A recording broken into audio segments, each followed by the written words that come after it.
Mad Scientist says, did you all hear that David Copperfield is on the Epstein list? At least we now know who got in and out of that prison cell undetected. That's funny. I saw that. But again, like a lot of these people are renowned, right? Like this isn't the first time I've heard Copperfield in association with that. Actually, I don't recall hearing David Copperfield, but maybe I just missed it.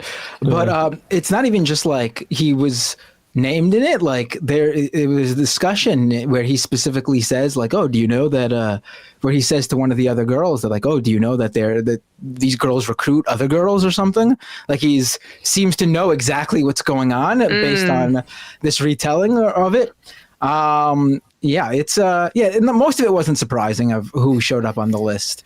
And again, unfortunately, being associated with Epstein's incriminating enough, but nothing in that was directly incriminating yet, because there's more that's supposed to come out. I know, and I kind of don't love, like, I saw that, Cameron Diaz, Leonardo DiCaprio, Cate Blanchett are mentioned, but it's just Epstein was name dropping them and there's no evidence that they were actually associated with him. I mean, the guy's not a reputable character, so he could have been name dropping random people. So I just feel like it just opens up the flood. Not that, Leonardo DiCaprio is going to get hurt by anything, but fuck those people. But like the problem I see in that is that it distracts and puts us into like it's the liberal Hollywood elites. Yes, it's QAnon. There is two presidents. I mean, these most recent stuff don't have a lot of new Trump stuff. I believe the Trump casino gets mentioned, but not Trump himself. But Bill Clinton, is severely implicated in this, and also Ehud Barak. Former Israeli prime minister.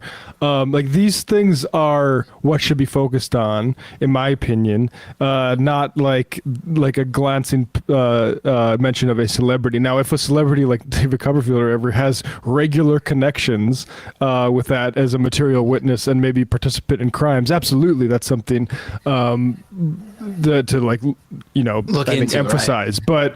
But just the name drops aren't enough. But, right, but like the way like Aaron Rodgers or whatever is participating in this is just like a we're going after the Hollywood elites, and that serves to obscure, I think, the actual real powerful people who are implicated in this. Yeah, totally.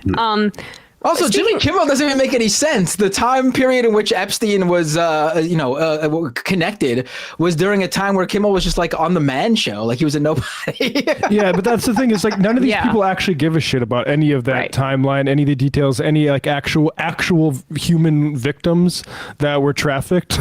Nobody actually gives a shit about this. It's a way to like score points. Right. Speaking of the Epstein stuff, like let's just play this Dershowitz thing. I think. So Alan Dershowitz has been in the news lately because it's rumored that Israel wants him, Alan Dershowitz, Epstein's BFF and alleged pedophile, to represent them in the International Court of Justice's the International Court of Justice case. Trump's legal counsel as well. Interesting. I mean, look, you can say what you want about like Israel's ongoing genocide in Palestine, but I think their PR for this has been airtight the entire time. No one's ever had any complaints about the way they're presenting themselves.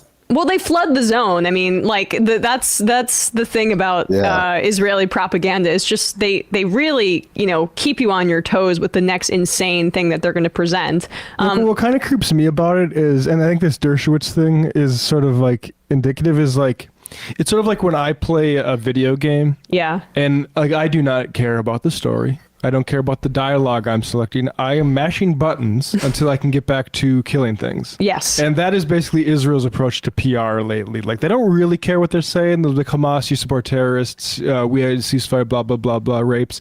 They don't care, actually, that none of the stuff can justify killing 20,000 plus people. But like, and that's why they don't care that they're putting a guy who's associated with a pedophile, and is often, I mean, himself, speaking of plagiarism, like a discredited hack, as our previous guest said. Well, they may not go with him in the end because he doesn't really have any kind of expertise in international law. But the rumor was that Netanyahu thought of him and his name to defend him in the International Court of Justice against South Africa's crime of genocide, or charge of genocide. And I would love to see that play out, honestly, because as our previous guest mentioned, South Africa's case is very, very well laid out and backed by a lot of evidence. But what's amazing too is just like how these two stories are mashed together, to use your term, Matt, by Dershowitz, where he is as pro-Israel, as anti-Palestinian as it gets. And he preemptively went on Fox News last night to defend himself from the documents that were to come out, and further showing how intimately involved he was in Jeffrey Epstein's pedophile ring.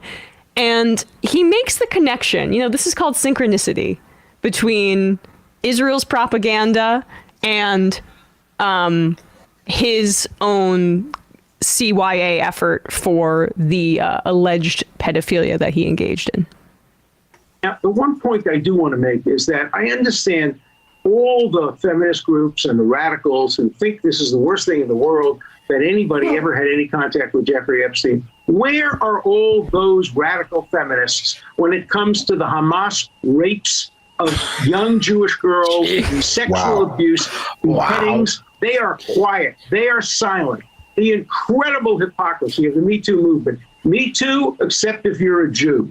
And I want to have a list of all the radical feminists who are pushing hard, and I understand that, to get all these names revealed. And I want to know how many of them have ever actually condemned Hamas for the rapes that we now know occurred and the murders that occurred. How many have been silent, and how many, like the National Lawyers Guild, have actually approved of what Hamas did? So let's put this in context. I'm thrilled that all these papers have come out. I urged them. I went to court. I asked for everything to come out because I knew that I had done nothing wrong and the papers would exculpate me. What I only worry about is that maybe the judges withheld certain documents.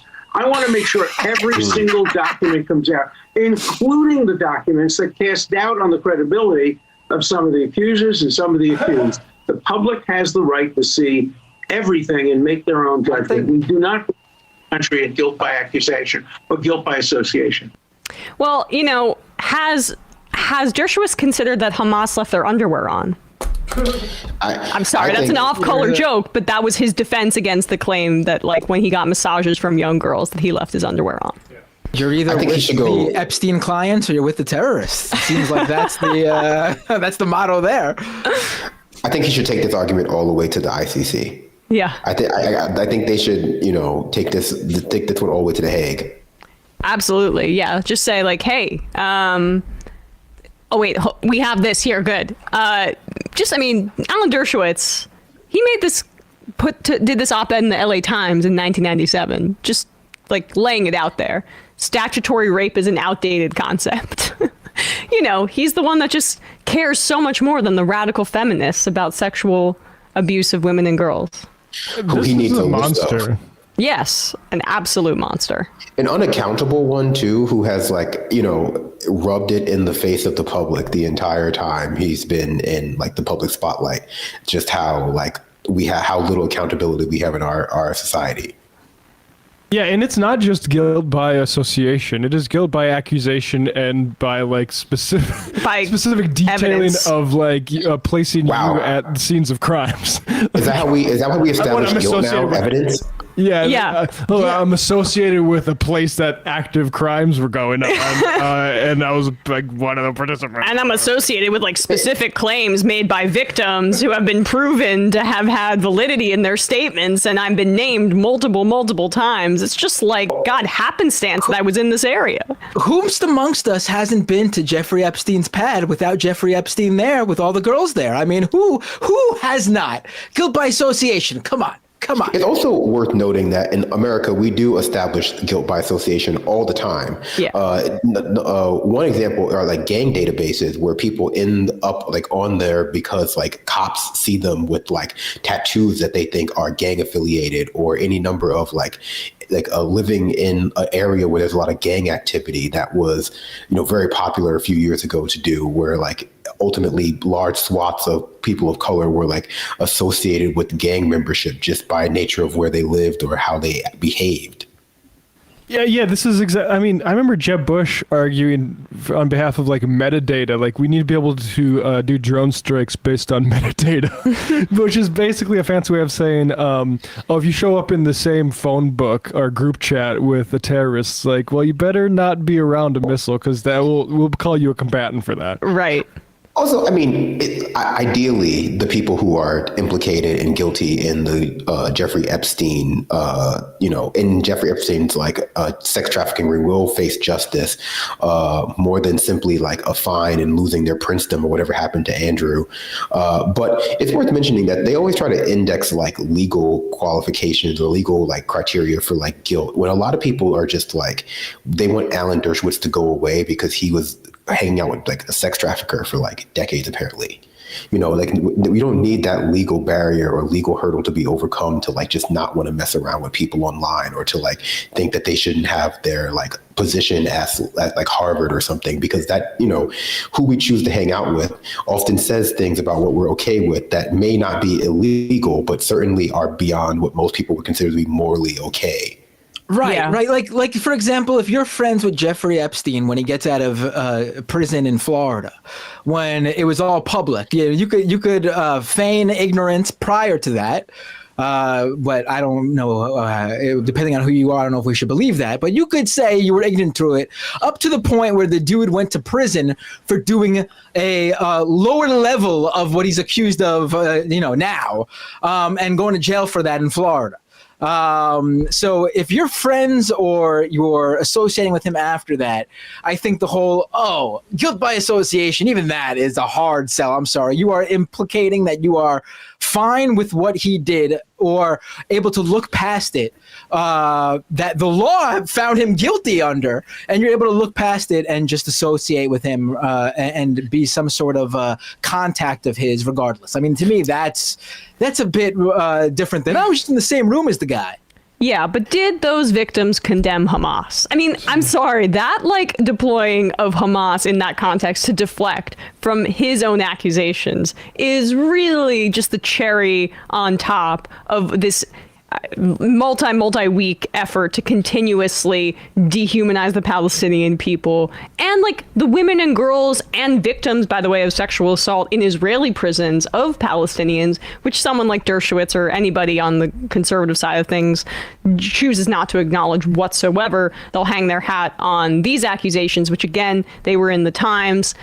You can take that article for what you will, but I don't. And sexual violence happens in wartime on both sides. But of course, it's projection. It's projection. It's projection by a rapist. Yes. This is from Al Jazeera. Harvard law professor Alan Dershowitz is well known for his work in U.S. criminal law. The documents pertaining to him include allegations made by an unnamed woman, Jane Doe number 3. Jane Doe number 3 said Epstein required her to have sexual relations with Dershowitz on multiple occasions when she was a minor.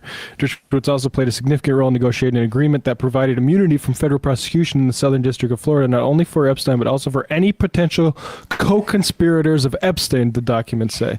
Epstein's housekeeper, Juan Alessi, testified that Dershowitz would often visit Epstein's Florida mansion to get massages. We know what that means. We do know what that means. Dershowitz wants to play games that nobody should actually credit. Yeah, I'm sorry. If you need a legal, a regular back massage that bad, you go to a salon or a massage parlor. You don't go to your extremely rich buddy's private mansion where he's got a bunch of questionably aged girls roaming around. Yeah. And, we know that they were underage girls there as well. So come on.